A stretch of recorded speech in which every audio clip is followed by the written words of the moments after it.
work for Stanley. He's not going to stop until it's exactly the way he wants it, right, wrong, or indifferent. How many films did Stanley make in his lifetime? Very few. He took a long, long time between the films. He was obsessed with those films. Stanley always admired Woody Allen for turning out every year a new film. I mean, it's wonderful. He would have loved to do it, but he couldn't. It wasn't his style. He was a man of such varied interests that he was always busy and went through sequential obsessions. I would talk to him sometimes every day, you know, and there were endless, endless interests. What he really wanted to make was a film about Napoleon, because Napoleon was someone he revered. Napoleon was one of the abiding interests of Stanley's life, along with extraterrestrial intelligence, the Holocaust, concentration camps, Julius Caesar, English place name etymology, and 3,000 other things. Stanley had a tough time keeping up with his interests. You know, it was a full-time job being Stanley.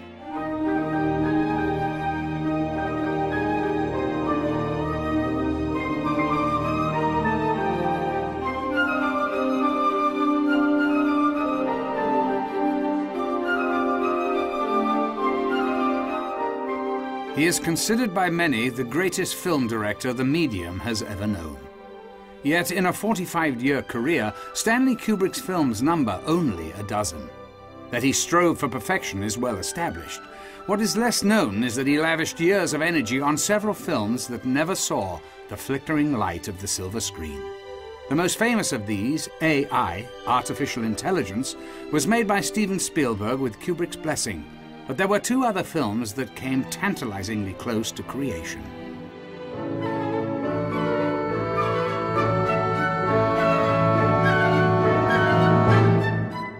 After the success of 2001: A Space Odyssey, a success which means that Kubrick had opportunity to do what he wanted, and what he wanted to do was Napoleon. Now, Kubrick was fascinated by Napoleon. Here was this man who changed the political landscape of the modern world. Stanley was always interested in things military, and I think he was very interested in those campaigns and so forth. It's really interesting when he was talking about making his film of Napoleon, he describes these battle scenes as ballets, as violent ballets. And he has this image in his mind of choreographing violence even then. Kubrick was fascinated by this man, by what he did politically and culturally, but also personally.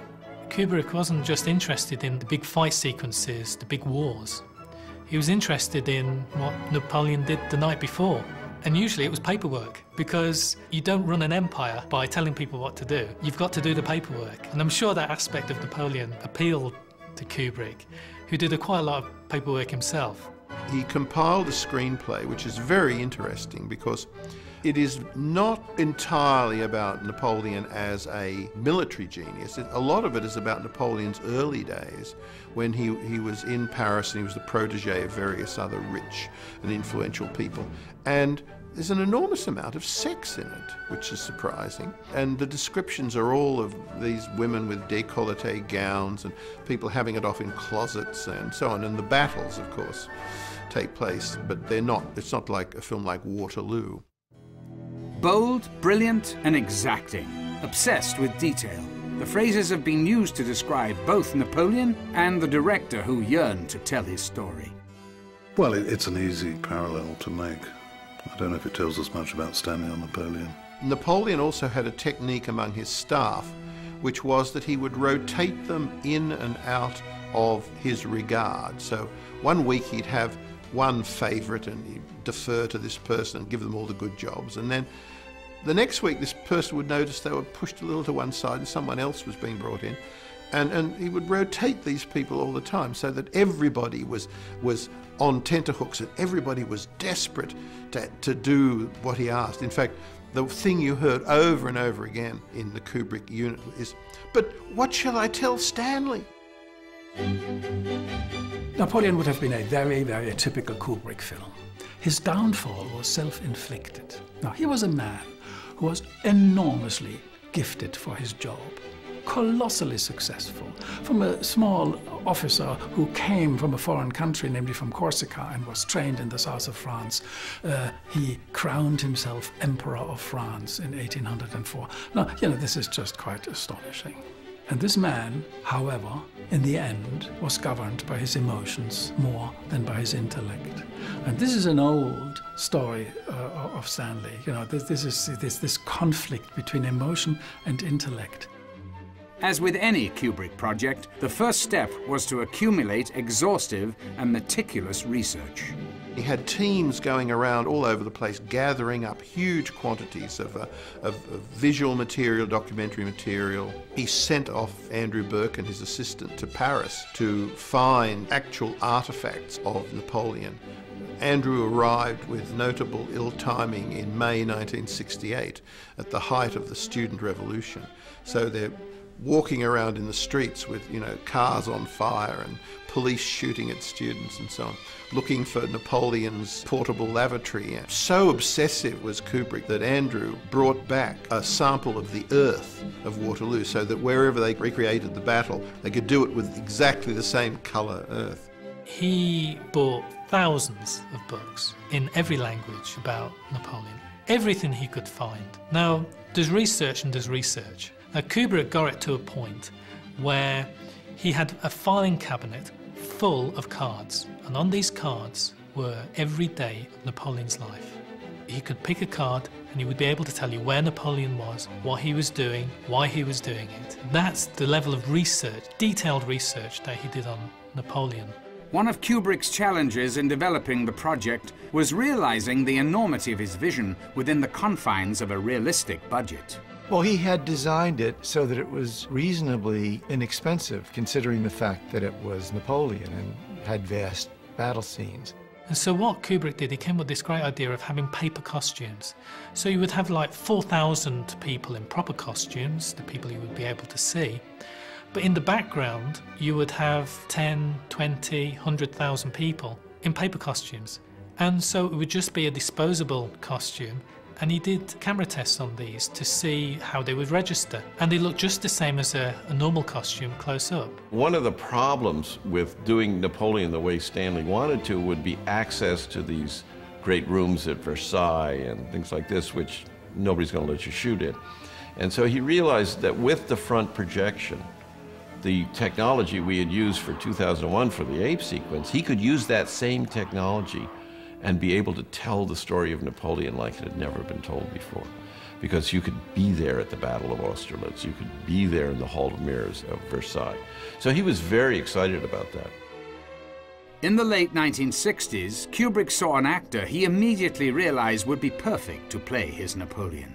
He called me like he does many people out of nowhere. I didn't believe it was him on the phone. And as he is to almost all other people, very flattering and very nice about your work. And, you know, still being Stanley, he wanted to make sure I could speak other than as a Southerner. He had seen Easy Rider, so he had me read something from a play and put it on tape. Make sure I spoke regular English, you know. But the problem was that this went on too long, and some other people had the idea of doing films about Napoleon. The film was pulled by MGM because the Rod Steiger movie, Waterloo, not a bad film at all, was not really as successful as the studios had hoped, and MGM then didn't want to proceed, and the film wasn't green-lighted. We had an enormous amount of pre-production cost already in it, but not the rest. And so Stanley was very, very disappointed. He was really quite depressed for a few days, but, you know, life has to go on. Then the question, of course, arose, well, why didn't Stanley just do it? It's public domain, for Christ's sakes. It's Napoleon, so MGM can't own Napoleon. But he could never do it again, because if he tried to do it at Warner's, for example, MGM would come after Warner's and Stanley and say, hey, wait a minute, you're infringing upon our story. And we'd say, no, this is another screenplay that Stanley wrote. And they'd say, yeah, but Napoleon's Napoleon. You know, you can't get the guy to do it twice. And there would be no way, because his concept was so brilliant and so much a part of his enthusiasm for doing it, that he could not do another version that would be satisfactory to him. So it just languished there. The thing that does strike you is how much Barry Lyndon was to become, in a way, a summation of everything he was thinking in those days. This very hieratic form, this very slow, even, adult way of making films, this long looks at things, slow movements. You know, all that stuff that you can see in scraps in some of these other movies, it all comes together in Barry Lyndon. Though he would return to Napoleon on occasion in the coming years, Kubrick never got the film as close to production as he did in the heady days following the release of 2001. In the meantime, he continued to develop a number of other projects, including what he hoped would be the definitive film about World War II and the Holocaust. Stanley would have loved to make a film about this topic. You know, it was an important topic, the Holocaust and the whole Nazi period. I'm not sure that even Stanley could tell you why he wanted to make a film about the Holocaust. I mean, beyond it's interesting, it's dramatic, it's shocking, it's awful. It had always fascinated him. I mean, what happened in Germany in the 30s and 40s. And this is a kind of theme that's sort of also echoed in Clockwork Orange, that culture and civilization doesn't preclude savage, irrational behavior. He felt that he could make a very important film about the Nazis, the whole issue of that nightmare. So he looked around for an existing book, and he read a book by an American-based but Polish-born writer named Louis Begley called Wartime Lies. I gathered from what Jan Harlan told me was that Kubrick had always wanted to make a movie about the war in Europe. And he decided that Wartime Lies was the book that he wanted to use. I have always admired Kubrick as a filmmaker, just boundlessly. So when I was told that it was he who was acquiring the rights, I practically jumped up for joy. Kubrick determined to call his film The Aryan Papers, a reference to the documents sought by Jews in occupied countries to avoid internment. The theory on which Hitler and the Nazis proceeded was that there was the Aryan race, of which they were the splendid examples, and non-Aryans, such as Jews, were a vermin-like species that, as was finally decided at Wannsee, should be exterminated. So if you got papers to establish you as a non-Jew, the point was really to establish you as an Aryan. Aryan Papers is about a Jewish boy and his aunt trying to survive in Nazi-occupied Poland during World War II. It's a film about survival. Kubrick liked to do films about people in extreme situations, people making life and death decisions. For the key role of the young boy in his story, Kubrick chose Joseph Mazzello, fresh off his co-starring role in Steven Spielberg's Jurassic Park. I think that the first time I remember Aryan Papers being talked about was on the set of Jurassic Park. What happened was Stanley Kubrick saw Radio Flyer, which was a movie I did when I was 7, my first real big movie. And from that, he was really interested in me. For the role of the aunt, Uma Thurman was an early favorite. Ultimately, however, Kubrick set his sights on Dutch actress Johanna ter Steege. He just rang me up one day and said, I'm starting preparation for this film. Could you come out and do some tests for 3 or 4 days? So I said, yes, of course, you know, what's it about? And he said, I'll tell you when you get here. And I said, well, who's in it? And he said, a young actress. I said, what's her name? He said, oh, I'm not going to tell you. I said, okay. And I went out there and we did all these tests. He wouldn't tell me the name of this girl. He just wouldn't tell me. I finished up Jurassic Park, and Stanley Kubrick wanted to meet me. I was flown out to meet him. I was flown out for my mom to read the script. She had read the script, and Stanley came in, and I remember most of the meeting consisted of him staring at me. He even commented at one point, he said, I'm sorry, Joe, don't feel uncomfortable, but I'm just looking at you. I'm just looking at your eyes, I have to look at your eyes. It was really important to him, I remember, to get a 3-year-old that looked like me. And so he was looking at me to make sure he got the right person to play me as a younger kid. Meanwhile, Kubrick and his team were immersed in their research. I did a lot of work on that for about, I don't know, 18 months, 2 years. I did most of the initial research when Stanley had read the story, you know, tracking down books, going to photo libraries, this, that, and the other. Producer Jan Harlan made frequent calls to novelist Louis Begley, compiling the rich tapestry of detail that fed Kubrick's creativity. Kubrick rang up and said, there's a song mentioned in chapter 6 or something.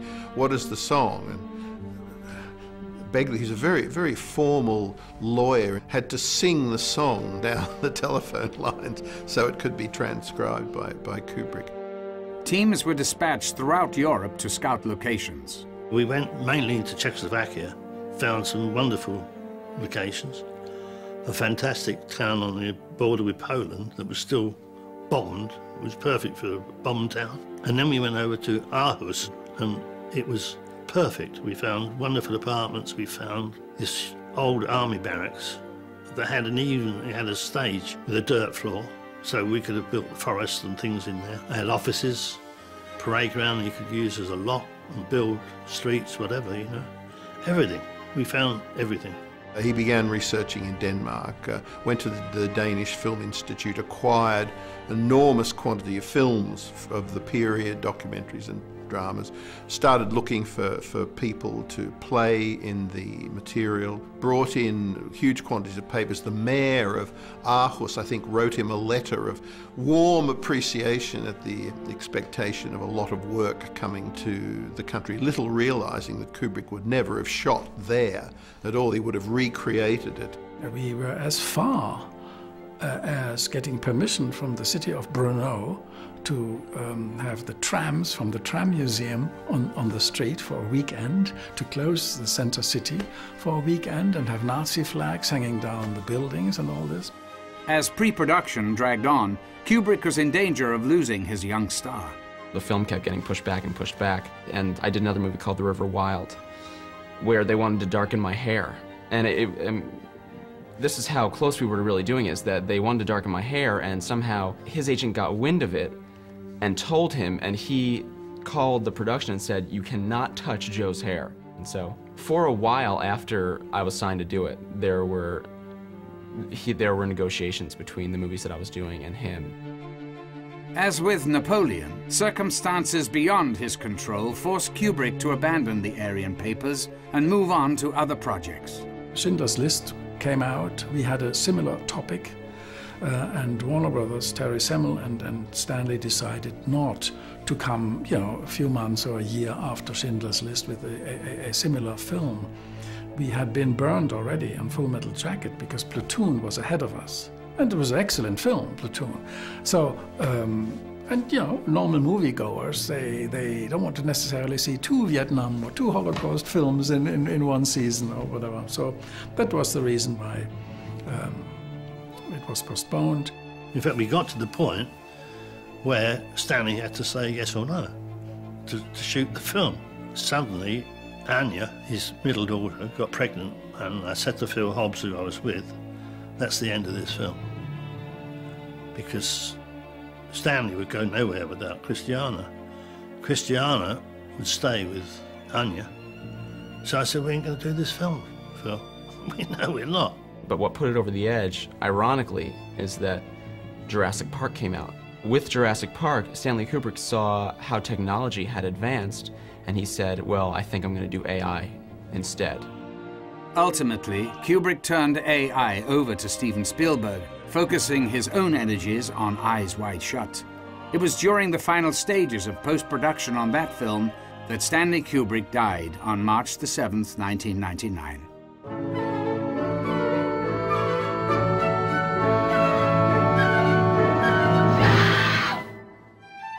In his passing, cinema lost one of its greatest artists, and with him, the films he might have made.